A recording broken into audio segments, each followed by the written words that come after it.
Greetings sailors and welcome back to World of Warships, and as this is patch day it seemed quite appropriate to pick out one of the European destroyers. This is the Öland, the tier 8, and this is me doing a frantic last minute grind to try and get the 3 crowns camos for all the ships that it could be obtained for. And I succeeded! It took me till about 2 in the morning playing this to Öland, but I had some rather good matches with that as well, and so it proved to be entirely possible. But it wasn't really, like, even if I hadn't gotten the camo, it wasn't really a hardship because I've been quite enjoying these ships overall as I've been playing through them. They're basically what I wanted the French destroyers to be, in that they have both good AA and a heal, which isn't really true. Well, the French destroyers don't get a heal at all, but the AA on the French destroyers doesn't start getting better until basically tier 9 and 10. And that's where they really take on the true flavour of being mad high-speed pew-pew gunboats that can run around in the open and fire at stuff, which is incidentally exactly what I'm doing right now, but basically trying to help scare off this Kagero so we can have the cap more or less uncontested. Otherwise, the French destroyers at the lower tiers are a much less fun experience overall. They're much more of a slog, whereas for these, from the Visby upwards at least, they've been, yeah, quite good. I mean, the Visby itself is actually the fastest of the line. It's really very fast for a tier 5 destroyer. It actually got tuned down a bit during testing. It was a bit too strong before, but it's in a fairly good place. And then you get up to the Öland, which is the stealthiest of the line at 5.8. And the rest of them are, they're not great, but they're not terrible. I mean, at tier 5, 6, 7, you have pretty reasonable stealth for the tier. And especially the tier 7, the Scorner, has very respectable stealth for being a tier 7. A lot of tier 7s aren't especially stealthy. You've got a lot of them around 6.6, 6.8 kilometers even, which is very uncomfortable when you're down tiered. This gets 5.8, and then you go up to tier 9 and 10 and you get to around 6 kilometers again, which is less good at the tier, but it's still workable. It's still good enough. So what do I like about this line, aside from the heal and the good AA, which certainly drastically improves their survivability characteristics? Basically, I like how good they are at harassing. They can do a bit of everything, but in a different way than the German destroyers can. They don't quite have the utility of the German destroyers with their hydro, but that ability to put out torpedoes as quick as they can makes them pretty much on a par with the best area denial other ships that there are. I mean, we think of torpedo area denial, we tend to think of things like Shimakaze, or what's the ones that get the torpedo reload booster? Ones that can put out a bunch of torps at once. And obviously with the Shima, those torps are very nasty, very powerful, but they're also quite detectable and not nearly as fast.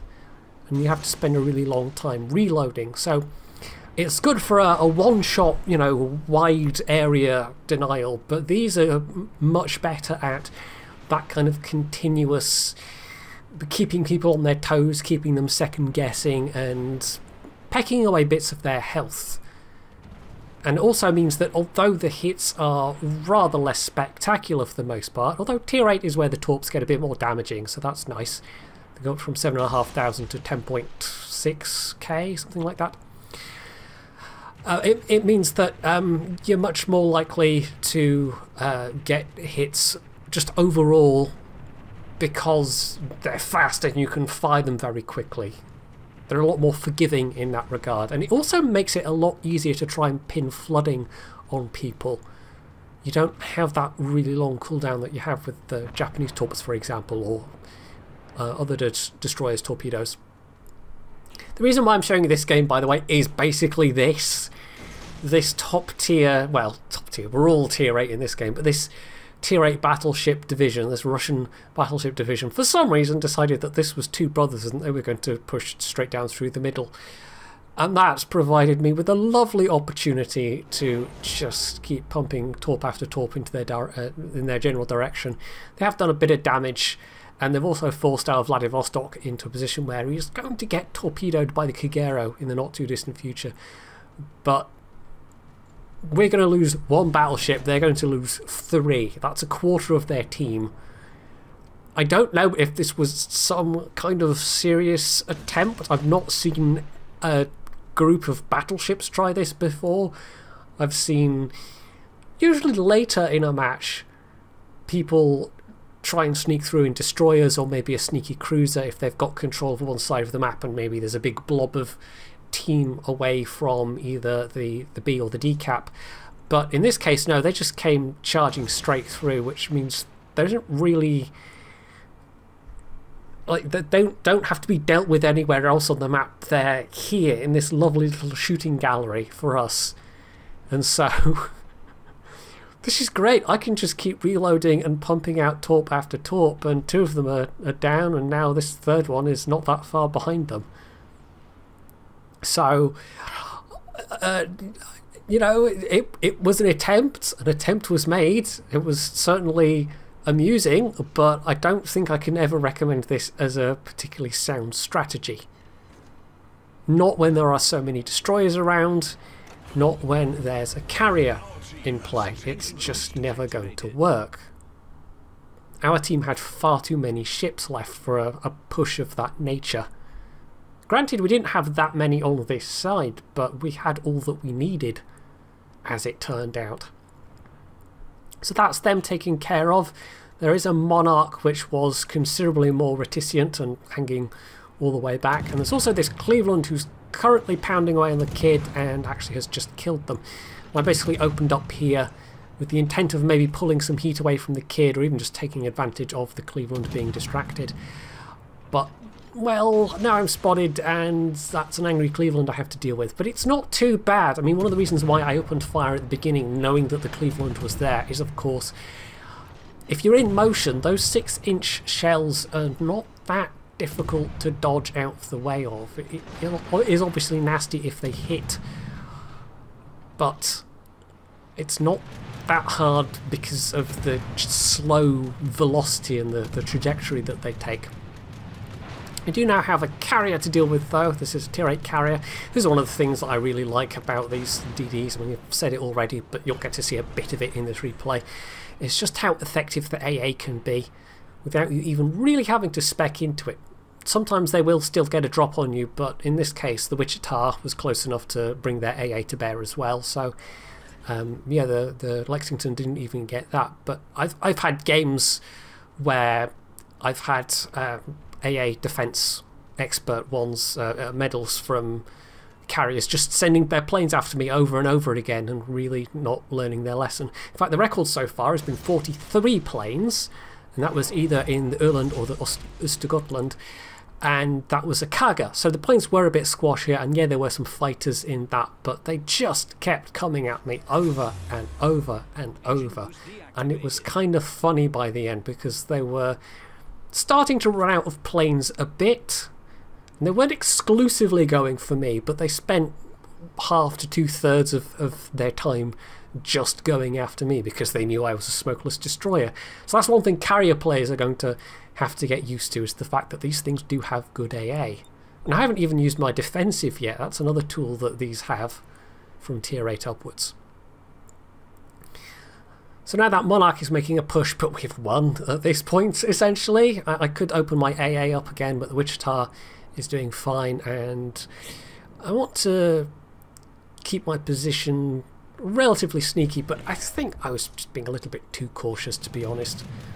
And I think I thought that at the time as well, because I've turned my AA on to get that final plane, putting torps out again, and I'm going to open fire in a second as well, because of course his turrets are pointed around the other way.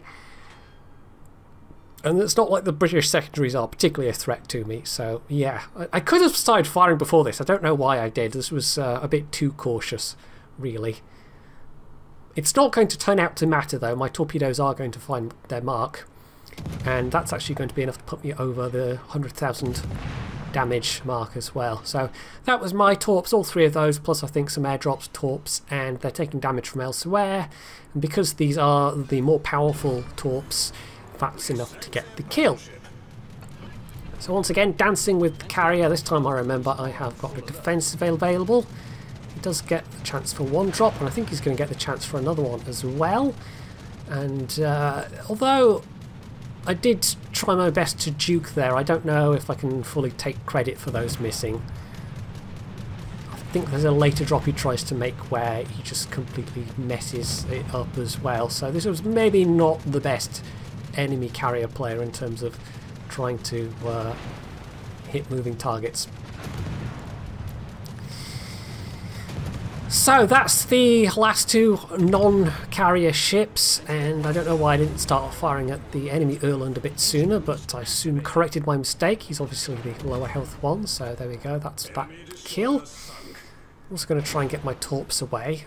Probably won't get a hit at this angle, but these are fast, so you don't have that much time to try and dodge them. And then back to just gunning down this kid. And although he has got a fast rate of fire, and of course can smoke, at this stage it really doesn't matter. And the heal, you know, I've only had to use 2 of them in this match. Most matches I end up using all my heals, so it really does sustain you through not having smoke in a way that the French destroyers just cannot match. And yes, they have less overall health, and for some of the tiers in particular they don't have a lot of health at all, but that's only the base health. That's not taking into account the amount they can heal back as well. And it's not like they're particularly powerful heals, but you don't need a powerful heal to get back a decent amount of hit points on a destroyer, because you don't have that high of a hit point total to begin with. So we won that one very comfortably on points, having lost only 4 ships. A big part of it was a third of their team, their battleship division, just going completely bananas, going through the middle and providing a slightly surreal yet amusing moment, hopefully for you as well as me at the time.